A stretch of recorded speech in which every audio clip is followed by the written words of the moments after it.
This has been reported by media outlets all around the world that Oprah Winfrey now is no longer the owner of OWN. She no longer owns OWN, if that makes any sense. So we're going to break this down. I'm going to talk about this deal, why this is a sad day for Oprah. This is a sad day for anybody that thought that OWN was some representation of Black excellence. No disrespect to Oprah, but it looks like she might have taken an L on this. We're going to break this down on the Black Financial Channel. So buckle up your seatbelt, hit the thumbs up button. We're going to get started right now.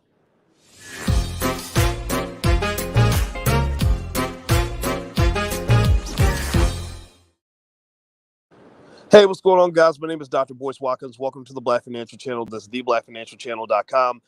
Hit the thumbs up button, hit the share button, hit the subscribe button. So Oprah Winfrey has sold the Oprah Winfrey Network to Discovery for a surprisingly low amount of money. I mean, shockingly low. This is according to thehill.com. Give me a yes or no in the chat. Give me a yes or no and let me know you can still hear me and everything. Say yes if you can hear me. I want to make sure my audio is clear. According to Bloomberg, it looks like Oprah has sold her final stake in OWN. Now Discovery owns 95% of the company. And she sold the company for 1.34 million shares of stock, which actually ends up being about $36 million. $36 million. I was stunned by this. This is a excuse me, a really small amount of money. Just a few years ago, she sold 25% of the company for 70 million. She sold a 25% stake for 70 million. And this is kind of a big deal because Oprah Winfrey and OWN are kind of connected in our heads. We sort of saw OWN as a successful network, and and we knew about the struggles. If you remember when Oprah made that deal with Discovery, I remember that even Oprah was somewhat nervous about it. She was leaving her TV show and she was going off to do her own thing, literally her own thing. Get it? And she said, "This is the hardest thing I've ever done." The original deal was, I remember them talking about numbers that were pretty big. What was it, babe? Like over like half a billion or something. They were talking about in the hundreds of millions. I remember the numbers were big, and I remember initially the Oprah Winfrey Network started off kind of flat. In the beginning, OWN could not get viewers. They were having a tough time getting people to subscribe to the network. And you're nodding. What? Yeah, that's what I'm reading. What are Keep keep what going. are you reading? They had a hard time launching the network. Oh, I thought you were gonna give me the number. If you see a number, tell me what I any saw numbers you 100 see. million. Okay, Discovery so I'm owns looking for 50. numbers here. I want to get some numbers so I can give you some specifics on what the original deal was. But I remember it seemed like it was in the hundreds of millions of dollars, but maybe I'm wrong. I'm gonna double check that. But the Oprah Winfrey Network was something that I thought was really going to take off in the beginning. I thought it was going to do really well, and it didn't. For some reason, it landed flat, and I guess maybe because they went a little bit too Lifetime with it, and there's already a Lifetime, and maybe they didn't duplicate what Lifetime does as well as Lifetime already does it, and they were losing money. And so when they were losing money, they did what a lot of networks do, which is they went to Black people. So Oprah called up her friend Tyler Perry, and they started making lots of, you know, uh, very interesting Black shows. I don't shows that I don't watch. To be honest with you, no disrespect to Tyler Perry, but I can't watch any of that stuff. This is not my thing. And it started working actually. Some of those shows became very popular and did extremely well. And so I thought that the Oprah Winfrey Network was taking off, but actually, according to Bloomberg, Discovery is basically folding the Oprah Winfrey Network into Discovery Plus. Discovery Plus is going to be a streaming service. A lot of people are walking away from cable networks and moving towards streaming services, and that's put a lot of pressure on companies like Discovery. Also, Oprah's magazine, her heart, what's it called? I can't remember the. Own. It's not own. No, the magazine. Oh, Their old old magazine, yes, magazine. old magazine, and their staff. From what I understand, they're laying off a bunch of staffers, largely because print media has really struggled a lot. And during the pandemic, I imagine it's just tough on all the studios because people aren't as willing to pay for the expensive cable networks. They're moving to the streaming services, and then also you can't even shoot new content. You can't even get people in the studio to shoot things. So I'm not sure, but I'll read some of this to you. Hit the thumbs up button, please. Hit the thumbs up button. According to Bloomberg, it says the deal boosts Discovery's stake in OWN to 95%, according to a person with knowledge on the matter, an increase from more than 70% reported in 2017. So it looks like they're saying that Oprah sold another 25% for 36 million. So if you use that logic, then you would argue that the value of a 25% stake is 36 million, which would make the entire company 36 times 4, which would be 100 and what's that, 136 million? Did I do the math right? Tell me if I did the math right. Somebody pull out a calculator. Which is actually far lower than what Oprah sold her 25% stake for in 2017. In 2017, she sold a 25% stake for 70 million, which would have put a valuation of the company at 280 million. So Discovery and OWN are plummeting. They're dropping in value, and Oprah is, I guess, making some moves. This doesn't mean Oprah's failing, right? By the way, this doesn't mean that Oprah is going to be on Skid Row and begging for Cheetos on the sidewalk. Oprah is going to be fine. She's worth billions of dollars. She's got lots of investments. She's probably well diversified. She's probably got her finger in a lot of different projects that we don't even know about. So I'm not worried about Oprah financially. This is not some indication that Oprah has failed miserably.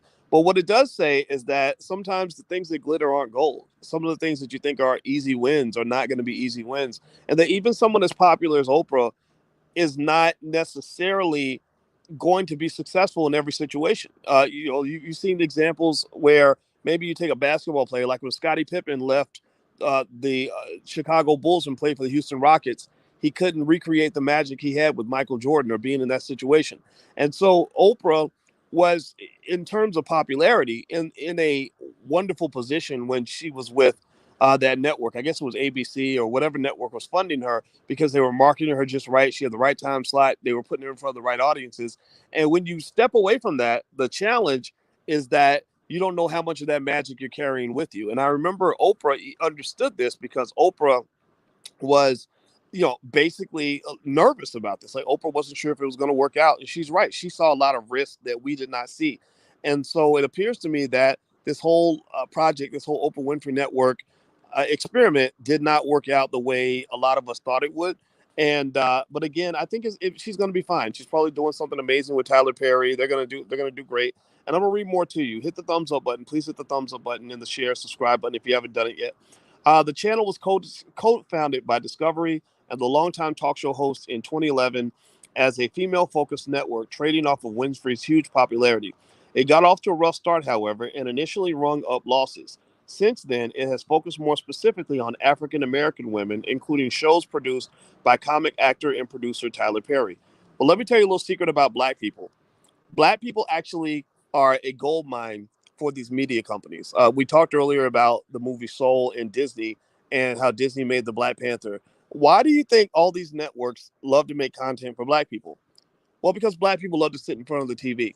We just do. When Nielsen was basically telling companies how to make money from Black consumers, how to sell your products to Black consumers, they told them two things. And I need y'all to pay attention. Intelligent Black people will pay attention here. They told them, one, Black people love to watch TV. They love to. They don't really monitor how much time their kids spend in front of the TV. They will consume media all day long, and they're heavily influenced by it. The second thing that Nielsen wrote in their report to white companies seeking to get money from Black people to extract Black wealth is they said that Black people are heavily influenced by celebrities. That when you put a celebrity in front of your product, Black people will buy it because the celebrity told them to do it. And so, really, this might be factual. I'm sure that the data supports this, but also it really says that you have a sheep complex in your community. You have a sheep thing, and you see it in most of the elections when people put celebrities in front of you and tell you to go out and vote and get your booty to the poll, and they tell you to vote, and you say, well, why? And they say, well, just do what we tell you to do, and people do it because they feel like they're supposed to do what they're told. That really does speak into like a slave mentality. And so we were just like we saved the rest of America. And it goes back to Dr. Claude Anderson in Powernomics when he talks about meritorious manumission, how slaves were rewarded for saving white people. Back during slavery, the easiest way for a slave to be rewarded was saving white people. So for hundreds of years, you've bragged about how you saved white people. So with the Discovery Network, you can also brag about the fact that you saved Discovery. You saved the Oprah Winfrey Network. The Oprah Winfrey Network could not get off the ground because white women did not follow Oprah off of her first platform. The white women did not stick with Oprah and watch her shows the way they did when she was on ABC. But Black women, in particular, the same Black women who got Joe Biden into office, were the ones who supported the Oprah Winfrey Network when they were struggling financially. That's why she partnered with Tyler Perry and created all those shows, those Tyler Perry shows. I don't, the haves and the have-nots and stuff like that. I think one was Greenleaf, and name some of the other Tyler Perry things. I can't name them all. I don't even. I really like Tyler. I swear to God, I like this guy. And he was nice enough to give me a full tour of his studio. It wasn't he wasn't there. It was his number two in command. The guy took half a day off and gave me a private tour of the Tyler Perry studios. And let me just tell you, it was super impressive. The accomplishment was extraordinary. But again, I had to tell the truth and say that this was the empire Medea built, right? So I think that what it does is it creates this weird conflict for a black man to say, this is all awesome. And I love the fact that you're shining and you're stunting and you're sitting on $1 billion. Good for you. But you put on a dress to do it, right? And a lot of black men could get very rich right now if you were to put on a dress in order to get it done. And I think a lot of brothers don't want to do that, nor should your black men all be putting on dresses, right? But that doesn't mean that there can't be some black men who want to wear a dress. If you are wearing a dress right now, I don't hate you. I love you too, but I'm not one of you. So I'm going to have to go figure it out another way. So with that being said, though, Oprah partners with Tyler Perry. They go and they create these projects. These projects take off, and OWN survives for a while. But apparently, all was not as wonderful as we might have thought, because I was stunned. I don't know about you guys, but I was shocked that Oprah sold her last stake for $36 million. Shocked for two reasons. One, because I'm sitting there thinking, what would make her want to give up ownership and control of this network? That's very surprising for me, because OWN wasn't just, it wasn't just about making money from creating TV shows. Oprah does that all day. Oprah makes money all day. It was what it represented, right? The acronym, or the three letters OWN, like Oprah Winfrey Network, own. Like, I own this. Like, that's symbolic. That means more than just how much money you make. So the fact that she sold it was very surprising to me. And then the fact that she sold it for what appears to me to be pennies on the dollar is also something that kind of threw me off a little bit. I didn't expect, when I saw 36 million, I thought it was a typo. I kid you not.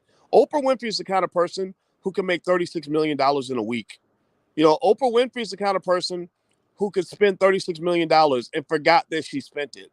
So for Oprah to sell a flagship entity for $36 million, I never would have guessed it.